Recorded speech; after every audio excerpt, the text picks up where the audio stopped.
Hello friends, जय Shri Krishna. Sumita kitchen corner में तमारुं स्वागत है। आज आपणे बनावीशुं अळवीना पानना मुठिया ढोकळा। तो फ्रेंड्स, अत्यार सुधी हमेशा आपणे दूधीना मुठिया अने अळवीना पात्रा खाधा छे।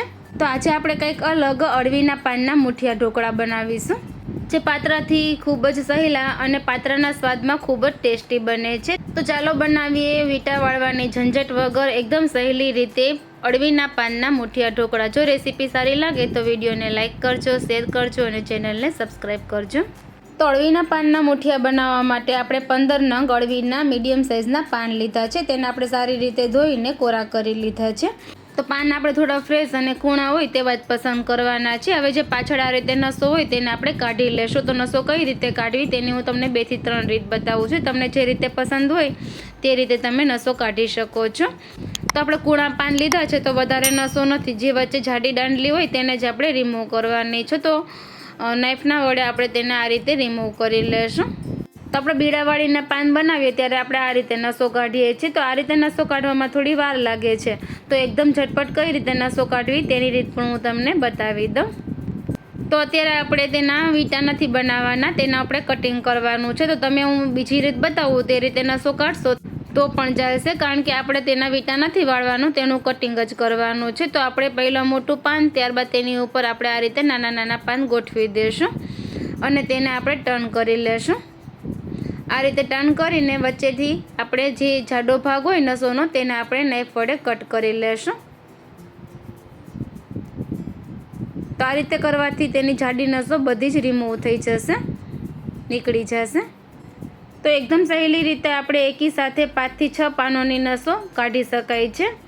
तो तमने आ रीत इजी लागे तो ते रीतेथी पण करी शकाय छे। हवे ते पानने आपणे आ रीते उपर गोठवी देशुं अने तेनो आपणे वीटो बनावी लेशुं।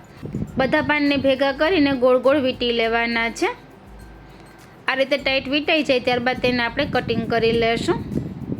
तो आपणे पातळुं पातळुं पाननुं कटिंग करवानुं छे। आ रीते તમે અહીંયા જુઓ પાનનું કટિંગ એકદમ સરસ રીતે થઈ ગયું છે। તો આ પાનને આપણે એક બાઉલમાં લઈ લેશું અને તે જ રીતે આપણે બધા પાનને કટિંગ કરી લેશું। અને તમને જો બધા પાન એકી સાથે કટિંગ કરવા ન ફાવે તો આ રીતે એક એક પાનને પણ કટિંગ કરી શકાય છે।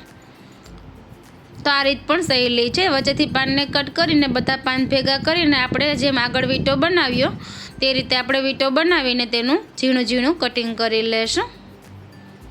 तो आ रीते पण तमे करी शको छो। तो आ रीते आपणे बधा पानने कटिंग करी लीधा छे। तो आ पानने पण आपणे बाउलमां लई लेशुं। तो कटिंग करीने रेडी करेला पानमां पहेला आपणे मसालो करी लेशुं। तो बधा मसाला अने लोटना माप तमने घरमां जे रेग्युलर चमची होय तेनाथी ज बतावीश। तो आपणे 1/4 टीस्पून हळदर पाउडर एड करशुं, 1 चमची धाणा जीरुं पाउडर एड करशुं, अर्धी चमची लाल मरचांनो पाउडर एड करशुं ने स्वाद प्रमाणे मीठुं एड करशुं। तो आपणे आगळ लोट पण एड करवानो छे, तो आपणे मीठुं ते प्रमाणे एड करवानुं छे। 1/4 टीस्पून गरम मसालो एड करशुं ने साथे साथे आपणे 4 तीखा मरचां अने 1 इंच आदुनो टुकड़ो लीधो छे, तेने आपणे क्रश करीने एड करी देशुं। तो आपणे मिक्सर जारमां लई लेशुं। तो आ रीते आपणे आदु मरचांने वाटी लीधा छे ते आपणे एड करी देशुं। तो 1 થી 1.5 चमची आपणे आ क्रश करेला आदु मरचां एड करशुं અને સાથે સાથે આપણે 3 થી 4 ચમચી તેલ એડ કરશું। તેલ એડ કરવાથી ઢોકળા બની ગયા પછી પણ એકદમ સોફ્ટ રહેશે। તો અત્યારે આપણે પાત્રાના સ્વાદમાં ઢોકળા બનાવવાના છે। તો આપણા પાત્રા જે રીતે ખાટા મીઠા હોય તે રીતે આપણા ઢોકળા તૈયાર થાય તે માટે આપણે આંબલીનો પલ્પ અને ગોળ એડ કરવાનો છે। તો 2 થી 3 ટુકડા આપણે આંબલી અને 2 થી 3 ચમચી ગોળ લીધો છે। આંબલીને આપણે પાણીમાં પલાળી દીધી છે।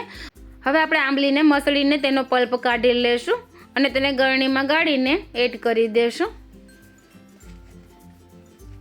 તો આ રીતે આંબલીનું પાણી આપણે બધું જ એડ કરી દેશું અને સાથે સાથે આપણે ગળાશ માટે ગોળ પણ એડ કરી દેશું। જો તમારે આંબલી અને ગોળની જગ્યાએ લીંબુ અને ખાંડ લેવા હોય તો લઈ શકાય છે, પણ આંબલી અને ગોળ એડ કરવાથી ઢોકળાનો સ્વાદ એકદમ સરસ પાત્રા જેવો લાગે છે। હવે આ બધી સામગ્રીને આપણે બરાબર પાંદમાં મિક્સ કરી લેશું। एकदम बधा मसालानो टेस्ट पान में आवी जाए ते रीते आपणे मसळीने बराबर मिक्स करी लेशुं। आ रीते मिक्स थई जाए त्यारबाद तेमां आपणे लोट एड करवानो छे। तो आपणे लोटनुं माप पण जोई लेशुं। तो आपणे 1 कप चणानो लोट लीधो छे, तेमांथी आपणे अर्धो एड करी देशुं। बाकीनो लोटनो आपणे आगळ जरूर पड़े तो एड करशुं। સાથે સાથે આપણે 2 ચમચી ઘઉંનો જાડો લોટ એડ કરશું. તો આપણે જે ભાખરી માટે યુઝ કરીએ તે જ લોટ લીધો છે, તે આપણે 2 ચમચી એડ કરશું. ઘઉંનો લોટ એડ કરવાથી આપણા ઢોકળામાં એકદમ સરસ બાઇન્ડિંગ આવશે. ત્યારબાદ આપણે 2 ચમચી ચોખાનો લોટ એડ કરશું. ચોખાનો લોટ એડ કરવાથી ઢોકળા એકદમ સરસ ક્રિસ્પી થશે.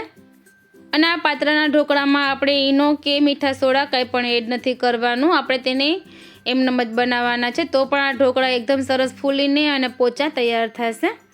હવે આ લોટને બરાબર આપણે પાનમાં મિક્સ કરી લેશું અને સોફ્ટ ડો તૈયાર કરી લેશું. આપણે બહુ વધારે કઠણ ડો તૈયાર નથી કરવાનો. કઠણ ડો તૈયાર કરશું તો ઢોકળા થોડા કઠણ તૈયાર થશે. તો સોફ્ટ રહે તે માટે આપણે મીડિયમ સોફ્ટ ડો તૈયાર કરવાનો છે. તો અત્યારે મિશ્રણ થોડું ઢીલું લાગે છે, તો આપણે થોડો ચણાનો લોટ વધારે એડ કરશું.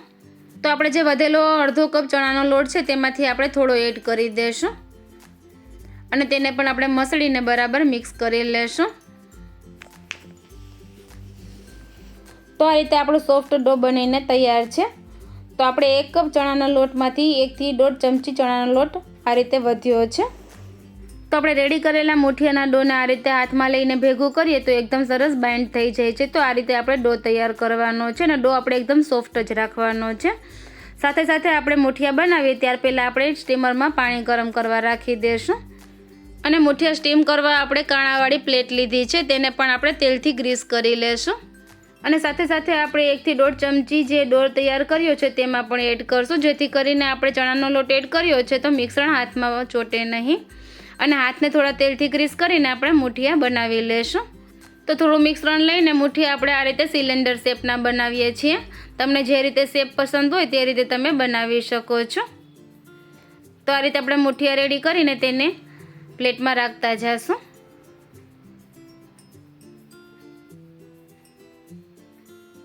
તો આ રીતે આપણે બધા મુઠિયા રેડી કરી લેવાના છે. તો આ રીતે આપણે અળવીના પાનના મુઠિયા બનાવીને રેડી કરી લીધા છે. હવે તેને આપણે સ્ટીમ કરવા સ્ટીમરમાં રાખી દઈશું.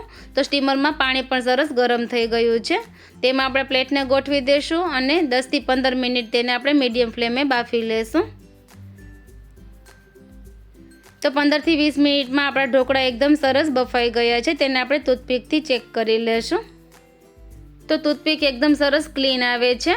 તો આપણા ઢોકળા એકદમ સરસ બફાઈ ગયા છે. તો ઢોકળા આપણા બફાઈને તૈયાર છે. હું તમને એક ઢોકળું તોડીને પણ બતાવી દઉં. તો ઢોકળું અંદરથી એકદમ સરસ સોફ્ટ તૈયાર થયું છે. હવે આપણે મુઠિયાનો વઘાર કરી લેશું. તો તેના માટે આપણે પેનમાં 2 થી 3 ચમચી તેલ એડ કરશું અને અડધી ચમચી રાઈ એડ કરશું. રાઈ થોડી ક્રેકલ થઈ જાય ત્યારબાદ તેમાં આપણે 1 ચમચી તલ એડ કરશું અને મીઠા લીમડાના પાન એડ કરશું. 1/4 ટીસ્પૂન હિંગ એડ કરશું અને વઘારને બરાબર મિક્સ કરી લેશું. તો આપણો વઘાર બનીને તૈયાર છે. તેમાં આપણે બનાવેલા અળવીના મુઠિયા એડ કરી દઈશું અને બરાબર મિક્સ કરી લેશું. તો વીંટા વાળવાની ઝંઝટ વગર ઓછી મહેનતે એકદમ પાત્રાના સ્વાદમાં આપણા અળવીના પાનના મુઠિયા બનીને રેડી છે. બનેલા મુઠિયામાં આપણે ઉપર લીલા ધાણા એડ કરશું અને તેને ગરમા ગરમ સર્વ કરશું. તો ફ્રેન્ડ્સ, આ તમને નવી ટ્રીક સાથે અને એકદમ સહેલી રીતે અળવીના પાનના મુઠિયાની રેસીપી પસંદ આવી હોય તો એકવાર ચોક્કસથી ટ્રાય કરજો અને તમારા અનુભવ મને કોમેન્ટ બોક્સમાં જરૂરથી શેર કરજો. અને જો રેસીપી સારી લાગી હોય તો ફ્રેન્ડ્સ અને ફેમિલીમાં પણ શેર કરજો. બાય બાય ફ્રેન્ડ્સ, ફરી મળીશું એક નવી રેસીપી સાથે. Thank you for watching.